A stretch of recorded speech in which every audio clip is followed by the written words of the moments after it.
Bonjour doyen. Bonjour Ndeko Ousmane. Alors tu nous as une réaction à Bino par rapport à verdict qui a à faire 100 jours Ndeko Vital Kamerhe, Jamal et puis Muyima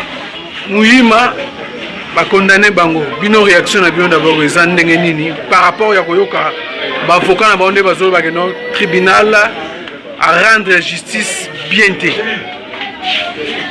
Ndeko Ousmane bandeko ya poto bandeko ya mokili mobimba Zambe d'abord azwa lokumu. Zambe azwa lokumu komona ke makelele lekaki. Procès politique, le président de la République est derrière ce procès. Mais tala ndenge Nzambe abongisaka makambo. Lelo le 20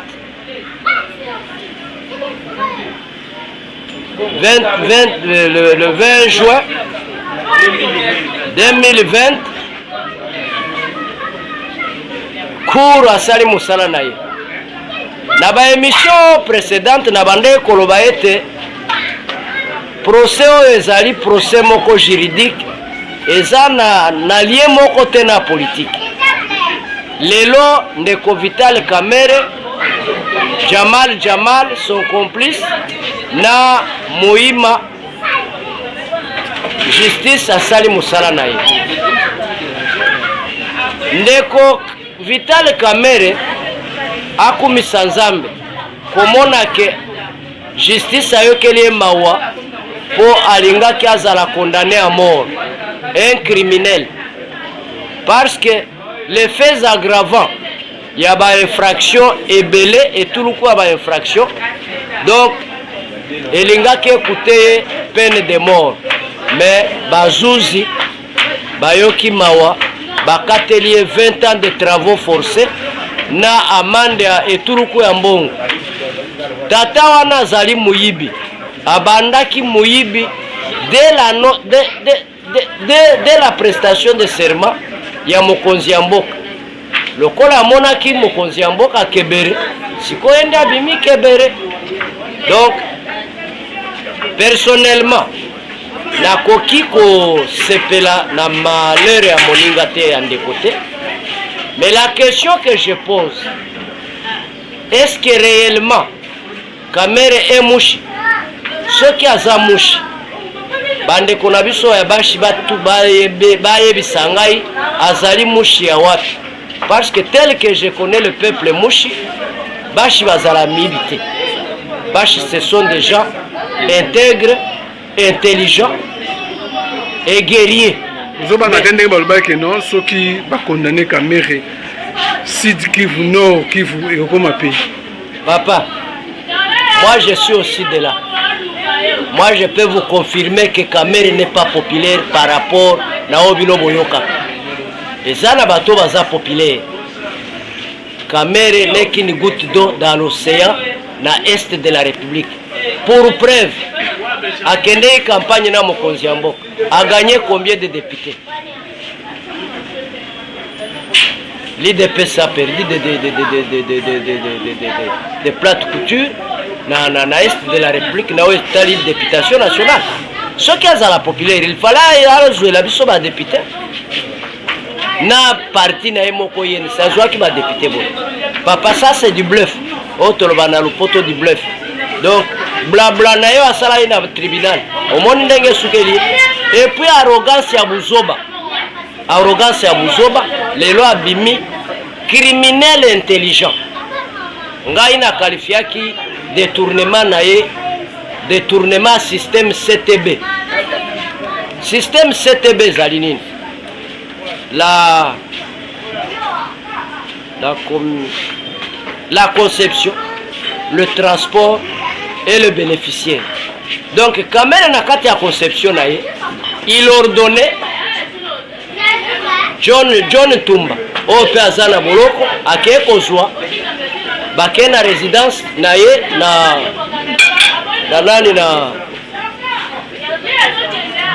na Bellevue.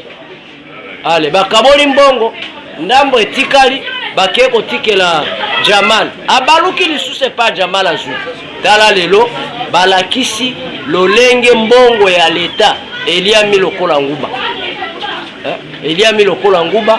Donc ndenge na introduction na nga nalobaki Nzambe azwa lukumu, vive la justice, parce que mbongo ndeko Ousmane bandeko ya poto mbongo etamboli butu butu mais ba juge balobi niet. Imaginez-vous na mukate oyo baela yo ba millions, mais au boy il faut féliciter cette justice et lolenge procès bandaye kolanda. Vraiment je regrette na ba cadre na biso na ba cadre ya INC bazali vraiment moins sérieux na sens ni bango nde ba réclamaki procès à la télévisée croyant que ba ko inventer boa, mais boa ba inventer et bimisi kalianga. Donc donc félicitations na ba justice na biso. Voilà. Donc vraiment bandeko tokoki kosepelate, mais du moins la justice a fait son travail et sali musala. Mais s'il était waneza avangu ndeko Ousmane et s'il était bongo basi bakoti na soti moto bakoti na soti moto te waneza avangu. Donc affaire à suivre. Voilà. Alors donc notre réaction à Bino par rapport au verdict il y a le 20 juin, affaire 100 jours, Vital Kamerhe est condamné. Bino boyesali Bino d'abord Bino ndengenini pour montrer que cash est comme affaibli. Pour montrer que non il faut créer même la partie est va désordre salama comme bamongo bata est balobaki si on condamne Kamerhe et c'est comme son pays. Nord, sud, na sud Kivu. Ok, merci Ndeko Ousmane. Na pona yanolo penza kama bien et zalangeni.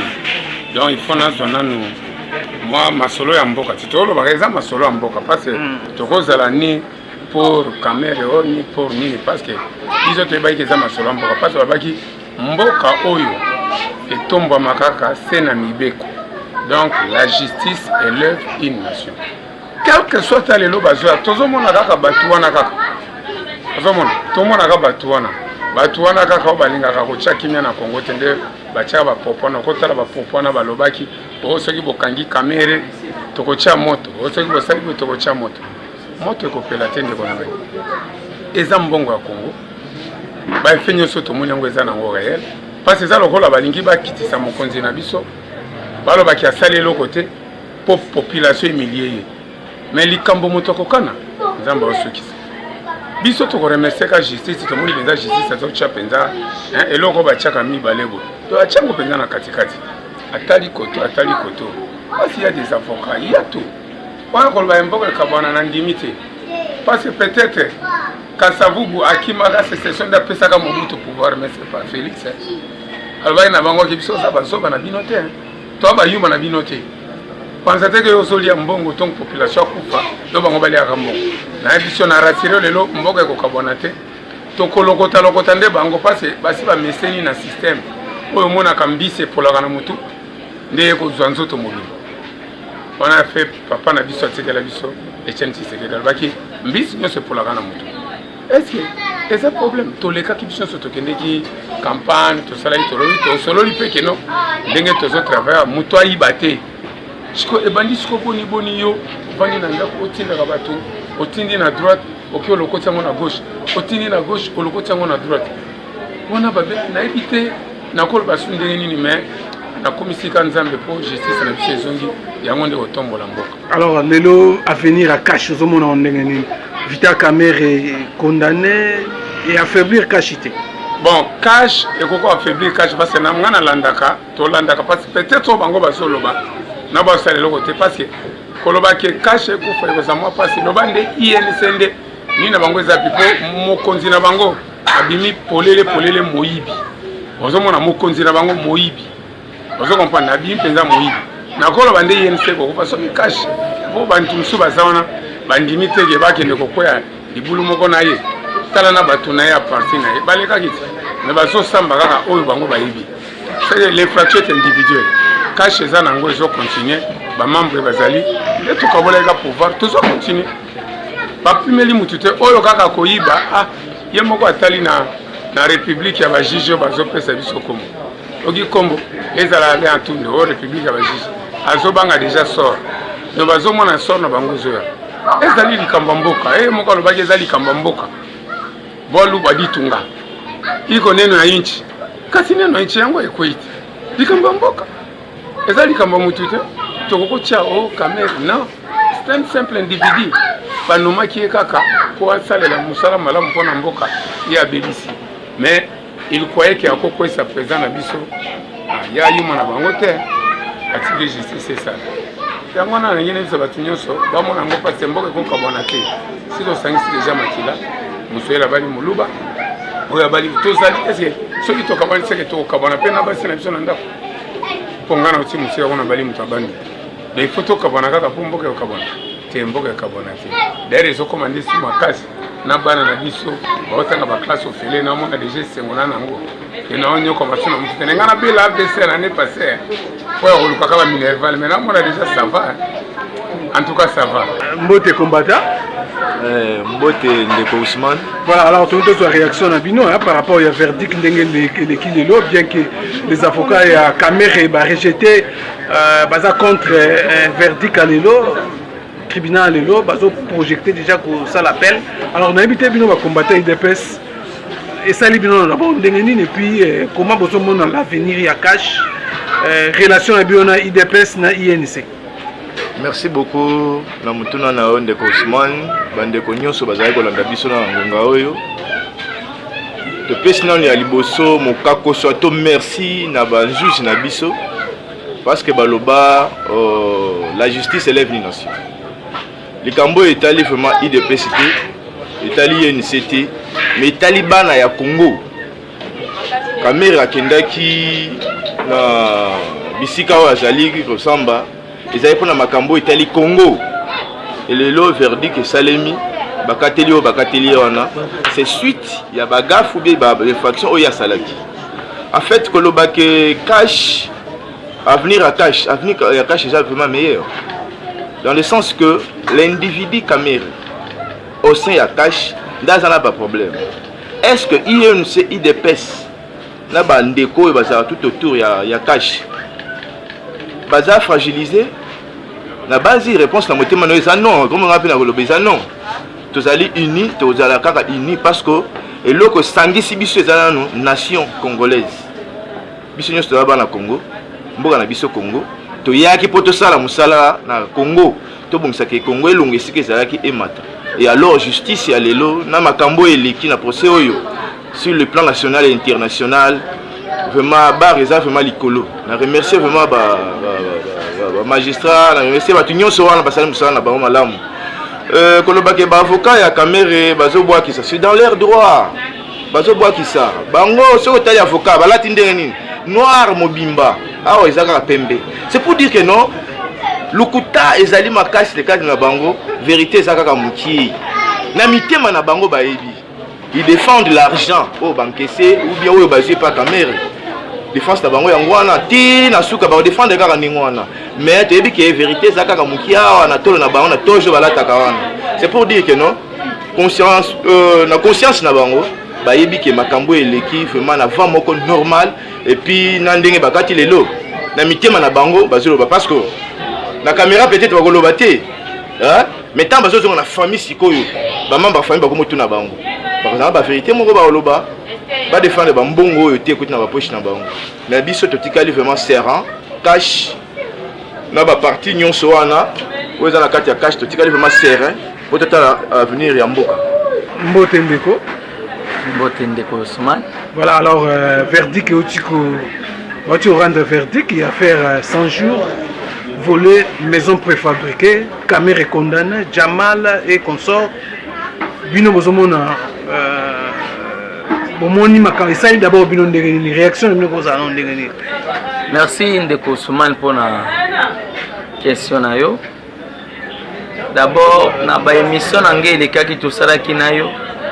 Na talisaki na bandeko nyonso balandaka biso eza bandeko baza mingi libanda pe balandaka biso na kati na mboka natalisaki bango ke état de droit oyo tobundela pendant 37 ans elongo na personnel Etienne Tshisekedi wa Mulumba lelo mwana na ye comme président de la République azosala makasi yango ezali nani ne ya ko mettre en application pour temboko échanger nayebisaki yo mikolo eleki banda procès ebandi justice ezosala makasi to mpe tribunal ya korespecte principe oyo babengaka na droit sacro-saint soki otali depuis première audience ti lelo ti dernière audience elekaki le 11 mai mpo lelo elaki verdict principe wana ya droit sacro-saint ezalaki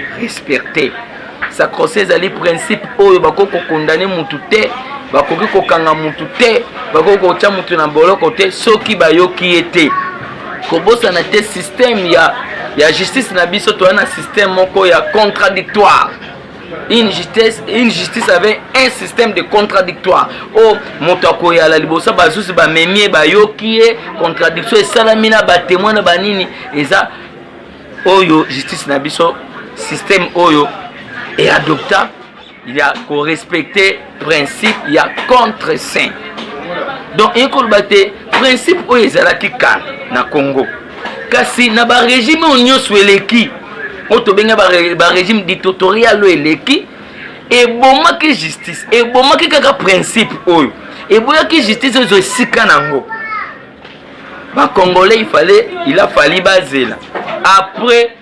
58 ans et demi pour ne pas dire 59 ans bazwa IDPS na tête ya mboka pour ya kozongisa justice nesika nango en respectant les principes de contre-saint lelo omone justice ezwi esika pe justice oyo nde ekotombola mboka justice ezali institution oyo pouvoir oyo moto te akoki kozala likolo nango lelo justice na biso elakisi sous l'impulsion de qui il y a Félix Tshisekedi Tshilombo Antoine pour na nini abundi nango 37 ato instauré état de droit yango toza osala lelo yango na congolais nyonso lelo na exercice amoni pour akomona na makambo justice azali kosala na pouvoir na esengela betela Antoine Félix Tshisekedi maboko lelo Congo mikili nyonso bakomi kobanga pe kotosango sur le plan juridique pour na makambo eleki na zongisa mutuma na mutuna na ngai na motiver na talisa ba congolais place ni touti pendant 59 ans na place to komi de le fallait Congo ezwa kaka un leader venant de l'IDPS pour instaurer état de droit autozé comme on en respectant comme je vais le dire en amont les principes sacro-saints otiko lekawana ezali verdict o etangami na mibeko o ezali ko kamba justice na biso doctrine ya justice etangami ba livre ndenge na ndenge ba loi ordonnance toke même ba se référer même na code pénal livre 1 livre 1er dans son article 20 21 22 23 pour na likambo ya infraction ya nini ya détournement ba se référer na code pénal livre 2 na article combien na article 145 où ils ont talisa clairement l'élément ni les ont formé infraction babengi détournement des deniers publics et puis balobi na ba livre na nyonso na ba loi o batangi balobi ke détournement ezali kaka infraction te ke mutu a détourné faut bomona biloko wana na maboko na ye te ezali manière pe batingi osomba lipa yoke kosomba kwanga yoke kosomba mutuka batindaki olipa to mutuka na nyonso naza kotalisa batoke o baza kondima te ndeko na biso kamere na jaman ba détourner non pas moi exemple ya mikie deuxième ndeko na biso kamere oyoki ndenge nini ba code epekisa mina ba loi na ba ordonnance epekisi ke yasa yebaki litre moko essence lipa ezalaka na 200 francs yazo signer mukanda basendo somba lipa na 2000 francs et bongo 1800 francs wana eke what c'est ça détournement ozimbongo ngoko sa musala mususu esalite pour le kisimbongo et puis mbongo wana eleke monani te place eke ya misato tangu kaka ndeko Kamere asali musala na lelo les prisonniers détenus Kamere tant détenu Kamere les prisonniers Kamere le détenu asali ba détournement na pesi ba ordre mbongo ebima oye mo apekisa ki mbongo ko bima te abimisi mbongo wana sans soubassement juridique mukanda moko te epesa ki Kamere pi photo droit ya ko signer mikanda po mbongo ebima mais ya bimisi na pouvoir na ye po mbongo ekende pe mbongo wana place ke sali musala wana te batu balobaki ke ndeko Kamere détourné bon balingai koziko bazosangisa na détournement du deniers publics na François babenga ya vol détournement nasilisana chité détournement public de deniers publics ezali ekeseni na François babengaka ekeseni François babengaka vol. C'est ça. Donc, Ndeko Kamere a détourné en lelo a 20 ans na ye conformément à Mibeko, conformément au code pénal livre 1er dans son article 21, 22, 23, conformément au code pénal livre 2 dans son article 145.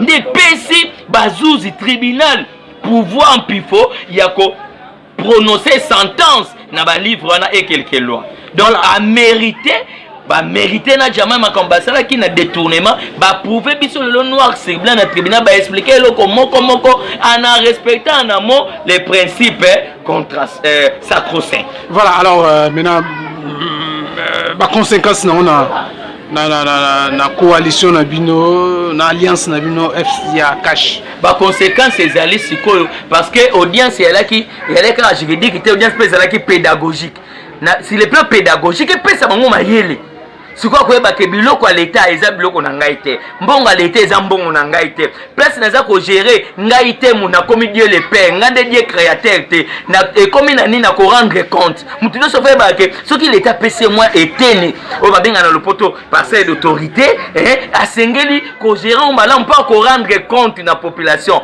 eza suna tango ba régime elekito ozwi mobutu ozwi musée ozwi kabilo oyo na régime ba loni pendant 59 ans eza suna teke ba pese parcelle d'autorité yo au commissaire yango yo ko rendre compte to zo mbonga leto tsaka na poche ne comme ya famille non to mona ndeko Kamere mbonga leta so bandako ya mwasi ne ya bana ne ya bandeko ne non sikoyo si le plan pédagogique ya procès epesa bandeko na bisa FCC mayel batu ba gérer na ko yiba ka impunité oyo ba lekisaka mingi ba contre l'impunité système d'impunité c'est zwa misisa. Donc on a bande comme ça FCC ba komi kolela oh to comme na régime des juges et un régime des juges tu es quand ko déboulonner système d'impunité pe système ba détournement na ba vol oh mibe konatangi et pekisami ya ngona sur le plan pédagogique ya procès ba été ya bango pédagogiquement si le plan juridique na silika parce que na évoqué de tuer si le plan juridique ba ke otielo boko ba kangi pe ba sambisi osali boloko ozongisi mbongo pe ba kangi biloko futi suna lomane c'est ça sur le plan juridique to tirer ba leçon autozui na ba procès mais na ba conséquences sur le plan politique est-ce que ko affaiblir cachité non non toucher ko pesa ko affaiblir cachité au contraire bande ko yense ba kozwa mayele au contraire ba koteyama ba romona que non IDPS oye bundi 37 ans eza INCT que oye bundi mbula mibale soki misato na ebite mtu koyebisa ngai tozana ba parcours différents donc faut tout respecter donc pesa bango mayele ba respecter makambo to yokana na bango pote na coalition na biso ekende malamu caché ezala malamu na kimia Kamere za individu a posé ba acte na ye droit pénal ezali droit oyo infraction individuel Kamere tant qu'individu a posé ba acte na ye il est condamné donc ko sepela te que ba condamnation Kamere est infligé ba nini na kati ya cash non c'est pas notre souhait mais tolingi que bande ko NC bazala serein batikala na botosi na mokonzo za ko tambusa cash. Voilà, merci. Merci Ndeko. Bonjour Président Panzou. Bonjour Ndeko Ousmane. Voilà Président Panzou, tu as une réaction na yo na verdict ko bauti ko rendre na tribunal pour affaire il y a 100 jours le chef de l'État volé maison préfabriquée Kamere condamné Jamal aussi et les autres mais habité réaction na eux d'abord ndengeni et puis concernant aussi comment on a vie politique, il y a cash ou toloba ndenge na koloba on a ndenge na sens mosusu et qu'on va affaiblir cacheté. Et puis troisièmement il y a aussi bandeko est kuna ba si ba condamner Kamere Sud Kivu Nord Kivu ba ko transformer en pays. Merci beaucoup Ndeko Ousmane. Moi je crois que aujourd'hui c'est une première dans l'histoire politique en République démocratique du Congo. Tout le monde a été bourgmestre mokote ba condamné na ba régime yeleka. Tout le monde a ministre mokote. Ata kutu chef de rue ba condamné pour na ba acte ya mabe oyo asali. Mais voilà aujourd'hui c'est le directeur du cabinet du chef de l'État qui est celui qui a participé à un combat il y a 37 ans sur l'instauration d'un état de droit. Ba mususu bazo tuna ndenge nini yuma mutakometaki ba acte liboso ndenge nini songolo asalaki boye liboso pa condamné te non. Quelque part beaucoup qui koza na raison. Mais kasi lelo exemple pesami soki nzete ya mubesu ikwei abongo oyo akokauke okota na moto te lokola oyo ya mobesu ekwei yebake yuma tour na ye ekoya ba oyo misusu pe tour na bango ekoya. C'est le fruit de 37 ans de lutte de l'IDPS qui s'est battu pour l'instauration d'un état de droit et de démocratie. L'état de droit en marche. La justice devient un pouvoir, alors que hier la justice devrait être manipulée par l'exécutif, par le président de la République. Mais aujourd'hui la justice a pris sa place et il a pris les décisions qui s'imposent sur les comportements négatifs. Oyo basalaki kaka na ebandeli ya pouvoir à Félix esika oyo ye alingaki asepelisa peuple nzokande bato oyo apesaki bango mosala mpo basala balukaki nde bakweyisa Félix. Donc aujourd'hui nde résultat nango eza yango wana. Conséquence eza te awa ezali biso nde bato tozogere mboka to comprendre ke tokoyiba lisusu te na biso IDPS na INC na baparti nyonso oyo eza na kati ya cash. Moi je ne pense pas qu'il y a-t-il un comportement à afficher parce qu'on a sanctionné. Siko soki ezalaki ndeko na yo ayibaki bakangi ye bakondane ye olinga koboma nani olinga kobundisa nani wana eza xénophobie eza tribalisme. C'est comme cela que par cette occasion je profite pour koloba na bandeko na biso ya Est. Vital Kamerhe n'est qu'un individu parmi les ressortissants de l'Est.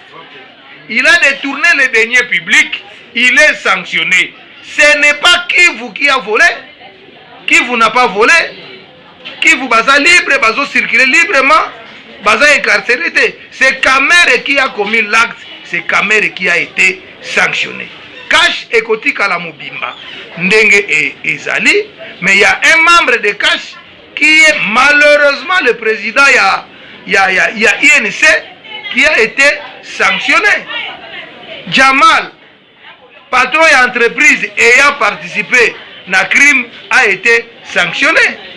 Et les autres ont subi aussi leur sort. Moi je pense que bandeko na biso esengeli ba comprendre que lelo tozana régime mususu oyo esengeli ba comprendre. Bandeko na biso bakasaye, moi je ne suis pas kasayen. Bandeko na biso bakasaye bakangisi Kamerhe te. Bamonaki bakasaye sika bakangisi Kamerhe. C'est la justice qui a frappé. Soki bakokende kobebisa cour constitution plutôt parquet à grande instance ya Gombe. Bakende na Gombe bakozwa pe oyo ya bango ekotike oyo esengeli po bazwa. Mais tango bazokende kolanda ba innocent ya bato oyo bazalaki kutu te esika décision ezwamaki. Omoni te ke bazocommettre lisusu infraction, ils seront poursuivis pour ces actes là parce que tozoyoka déjà eloko moko ya ndenge wana bazolinga basala yango na Est contre les ressortissants kasayen. Là bakeba pongana za mutabanduli. Alors tiko ngai sor nange kozala nini? lokola nga na participer te donc bakosimanga te mais naza membre ya IDPS. IDPS est sanctionné, c'est la justice qui a frappé, et bien, ils n'ont qu'à s'humilier dans la décision de la justice. Ceux qui balingi basa la recours, basons la justice basa la recours, ceux qui moni que caméra sala qui est l'autre côté, ba prouver que caméra sala qui est l'autre côté, ba ya ko landa te que ndegwasa asali moyibi, lokola za politicien, a bomba basima ba membre na. Là on n'accepte pas. Là, on n'accepte pas et les conséquences, et ça de justice, et ça, les conséquences, et ça plutôt, nous devons nous comporter en responsable. Ou à Sali Mabe, à Zumbadonaye, ou à Sali Malamu, à couronner, à Matisaye Pete. Voilà, alors, président Mena, directeur cabinet condamné. Comment va procéder maintenant à changement de directeur cabinet? Il faut aller vite, il faut attendre, appel. Non, moi je crois que le col a déjà pas condamné. Ceux qui baquent n'appellent, peut-être qu'ils ont réduction à peine, mais ils ont acquittement parce qu'il y a des preuves qui a été prouvé que Kamere a commis des fautes graves. Ceux qui Soraya a vu et Belambo on a compte naé, oya yebesika ewitité. Alors ewiti wa. Hein? Masaro et Belaba million a vu en haut à Pia Salagawa. Amida soki azwaka biloko na mariage na ye oyo eleka me ndenge nini asombi bandako kaka après mariage oyo ya ye na Kamere. Moi je crois que soki ba récupérer biloko wana eza mbongo ya l'état nde ba récupérer bango il faut batosa mibeko ya l'état et loko monsieur zate. Maintenant, on a une question, comment procéder pour remplacer? Le président a remplacé Atia Moutoumousous. Il y a INC. Ce qui a côté, il y a INC Atia. Mais il y a un accord wana ezalaki au cas où tu as une majorité, tu as une majorité, mais le la Kamere a participé à la campagne électorale, il fallait pas récompenser. Alors, le gars récompense Zagi à Kamere, Zagi à INC parce qu'il y a INC et Zagi ceux qui ont une majorité. Mais ça une majorité. Le président doit décider en conséquence s'il trouve que c'était membre de l'INC, si le membre de l'INC a des compétences pour occuper ses fonctions. Biso to s'opposer, biso to biso IDPS. Moi je pense que le président va trouver la remède appropriée à remplacer le directeur du cabinet. Donc plutôt pour le directeur du cabinet ça quitté na compte INC mais ça na compte ya ezala qui récompense na Vital Kamere na individu Kamere d'avoir participé à la campagne électorale. Condition ezala qui tozo majorité to zuité. Alors récompense wana ezayani. Moi je pense ezane muté malamu ya président de la République à sala qui peut batubalo baté que non abwaki allié na ye libanda mais siko lokola allié à Ibi à Kena prison. Bon, le président va décider s'il trouve que il est question de préserver l'intérêt ya Kamere bazwa mutu mususu ya INC tant mieux. Ça c'est le président de la République qui va décider s'il va prendre une autre personne. Tokoboya na biso pete.